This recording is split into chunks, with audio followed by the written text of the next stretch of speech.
Cuando usted tiene un paciente con trastorno límite de la personalidad, es imposible que ese paciente no tenga algún tipo de medicación que sea estabilizadora del humor. Cuando yo veo esos pacientes solamente con antidepresivos, que son los reguladores de serotonina o los duales, me hago la pregunta de ¿qué se está haciendo? ¿Qué está haciendo ese psiquiatra con ese paciente? Y ahí me llega casi siempre la conclusión de que los pacientes con el trastorno límite se tienen que trabajar obligatoriamente en equipo. Yo no creo en el psiquiatra que trabaja solo. Tampoco creo en el psicólogo que trabaja solo. Si no trabajamos en equipo, no se logra nada. Mira, Héctor, jóvenes. El tema del diagnóstico del psiquiatra, el paciente que llega al psiquiatra con un diagnóstico límite, el 50% de esos pacientes que llegan a consulta llegan con una depresión. Y el diagnóstico primario que nos llega a cada rato es depresión. Este paciente está depresivo por años y por años. Cuando nosotros hacemos ya la parte de toda la psicometría que hace Alexandra, que hace Ana Gabriela. En la anamnesis, o sea, en la primera entrevista ya uno se da cuenta. Uno se da cuenta, pero no todo el mundo tiene ese si uno tiene el entrenamiento. Exactamente. Pero el 50% que llega a primera consulta, lo que le ponen es depresión. Mira, si yo no hago un diagnóstico de trastorno límite de la personalidad en los primeros 8 minutos de terapia, deje esto. Yo dejo esto, me voy a filosofar, a pescar ahí al malecón con una vara. Pero el diagnóstico límite, y ese es el grave problema que tenemos, señores, que nos están llegando los pacientes mal diagnosticados. Ese es el tema. Entonces también sucede, Guerrero, de que vienen los pacientes con trastorno límite con 10 diagnósticos. Entonces, señores, por supuesto que la persona que tiene trastorno límite va a tener rasgo de diferentes trastornos. El mismo de Sousa decía, esto es un termostato disfuncional y entonces una sombrilla donde aparece todo. Entonces es un cajón desastre realmente el trastorno límite. ¿A todo le queremos llamar trastorno límite? O es tan grande ese cajón que la gente y el psiquiatra que lo ve en un momento, lo ve psicótico y dice que es esquizofrénico.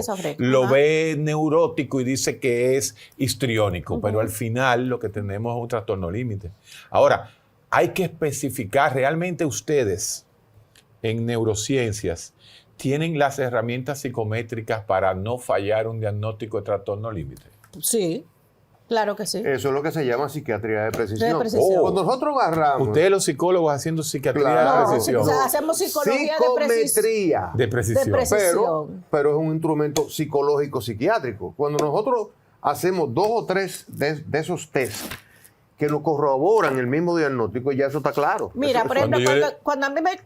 Cuando yo le digo a Ana Gabriela de Peña o a la licenciada Alexandra García, ¿cuál es la diferencia entre el PAI, el Milon y búscame la escala de Barrat y tírame, búscame bien en el IPD los límites de este paciente? Me dice, está por el cielo. Sí. Entonces, ¿qué pasa? Cuando yo recibo a un paciente que me dicen que vienen por depresión y por ansiedad, por supuesto yo utilizo las escalas de depresión y de ansiedad. Y cuando comienzo a conversar con el paciente, algo me detona de que aquí hay algo más que depresión y ansiedad.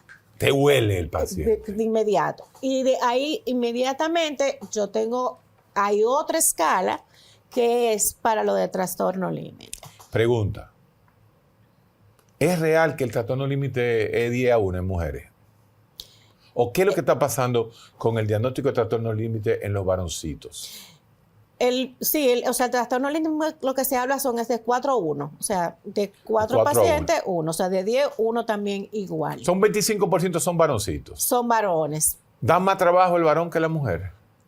Depende, porque hay varones que se nos van más por la parte del trastorno antisocial de la personalidad. O sea, hacen situaciones antisociales. Antisociales. Mucha droga también. Mucha droga, situaciones delictivas. Se van en algunas ocasiones por ese lado. Y tienen una tendencia a esa parte como oscura de tipo depresivo. Y esa identificación sexual.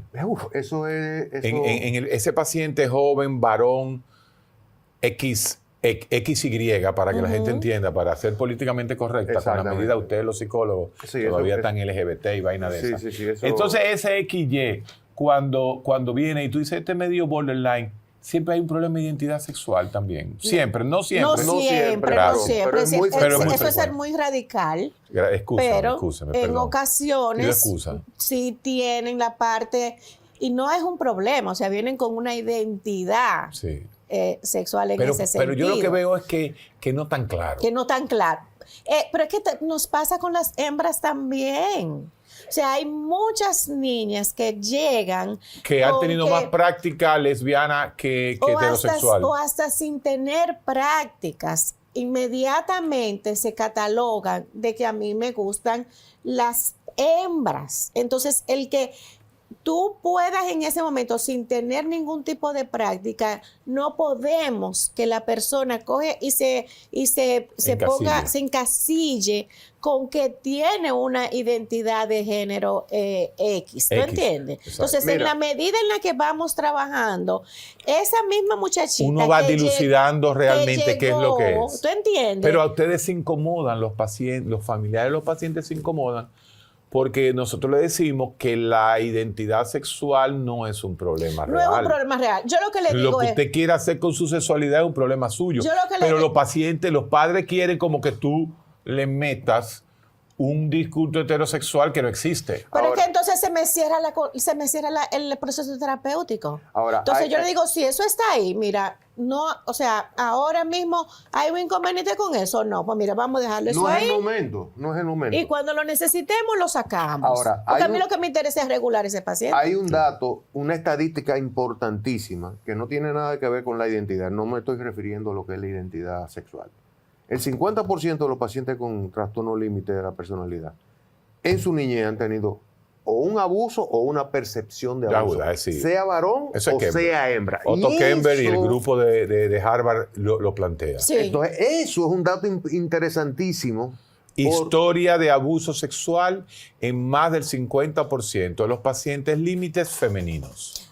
Masculino. Hay algo que yo no quiero que dejemos suelto, que antes de la pausa tú decías, de que si esto es un proceso hereditario, cuando comenzamos a hablar de la personalidad, tenemos un componente genético. Entonces, sí, además de lo que significa la crianza de esa persona, en la mayoría de pacientes que nosotros tenemos, y de hecho están ahí las mismas estudios que se han hecho tanto en McLean Hospital como en Harvard, nos habla de que más de un 50%, alrededor de un 55% de los pacientes que tienen trastorno límite es porque mamá viene con trastorno límite. Se me parece mucho a los datos que estamos viendo todos los días en esta epidemia de trastorno de déficit de atención que estamos nosotros viendo este verano. También, sí. Terminamos casi con 200 casos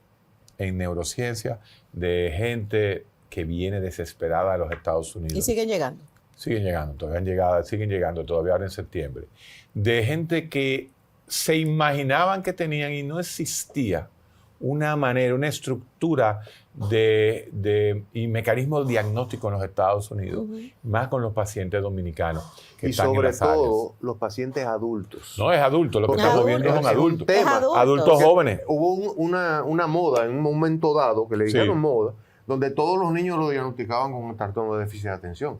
Pero ahí había un reguerete de adultos que pasaron la vida entera pasando trabajo. Cuando tú le haces la anamnesis a estos pacientes, la historia, tú te das cuenta que sí, que en un momento dado, en la primaria, en la secundaria, le dijeron algo, pero imagínate, papá y mamá en ese momento estaban cogiendo un tren a las 4 de la mañana para irse a trabajar a la zona franca.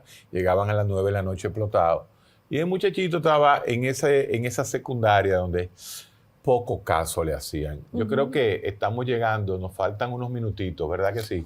En el programa. Y quería volver al tema. Eso yo te iba a decir. Quería volver al tema de cuando esa paciente límite de la licenciada Alexandra García o el adicto, corta, o el adicto, se cortan, o el adicto que se dio una sobredosis y hay que internarlo por encima de papá y mamá.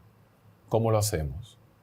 Bueno, ahí en ese momento es poder... O sea, yo he sabido quedarme muchas veces hasta las 10 de la noche con un paciente en mi consultorio. Exactamente, eso lo sé. ¿Por qué? Porque legalmente yo no puedo dejar ir a ese paciente bajo esas condiciones. Atención el pueblo, atención cómo es que se trabaja en neurociencias. Bajo esas condiciones porque implica un peligro inminente para su vida.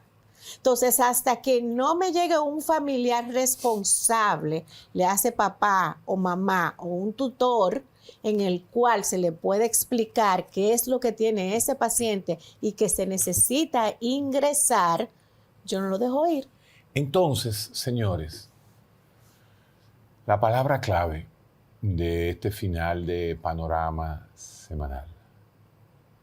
Sí, la realidad real es que estamos llenos, simple y sencillamente, de padres irresponsables que hacen que la licenciada Alexandra García o el licenciado Mirón Sviatkowski estén hasta las 10 y las 11 de la noche esperando que papá o que mamá salga de ahí de Loreta o de, ¿cómo se llama el otro? Que está por ahí, de Marocha. No, de Marocha no es Laurel. De Laurel. Dulcerí. Para que lleguen a buscar a la niña. Y entonces dicen, ay, pero es que ella hace esto siempre.